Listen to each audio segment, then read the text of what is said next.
Дигитализација, интернационализација и квалитет. Ова се трите клучни приоритети на кои ќе се фокусира Универзитетот Кирил и Методи во наредниот период. Ректорката Билјана Ангелова вели дека првата фаза од дигитализацијата е завршена. Сите студентски сервиси се дигитализирани, а воведен е електронски индекс. Во следната фаза ќе се врши надградба на системот, без да се наруши пристапот на студентите.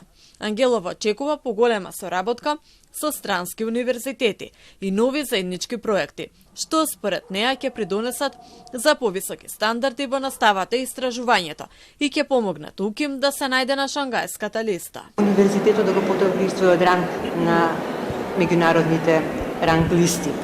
Тоа значи дека мораме да објавуваме повеќе трудови со импакт фактор, така што еден од индикаторите кои што ќе ги следиме во наредниот период, создадени се предуслови за тоа, бидејќи Министерството овозможи пристап до базите на Web of Science и Scopus, да го зголемиме рангот на меѓународните ранг листи преку зголемен број на објави.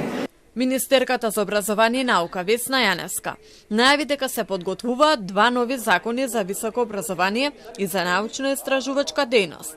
Таа ги повика универзитетските професори да се вклучат поактивно во истражувањата и да објавуваат повеќе научни трудови. Следи сериозна реформа на Агенцијата за квалитет во високото образование со нов закон исто така.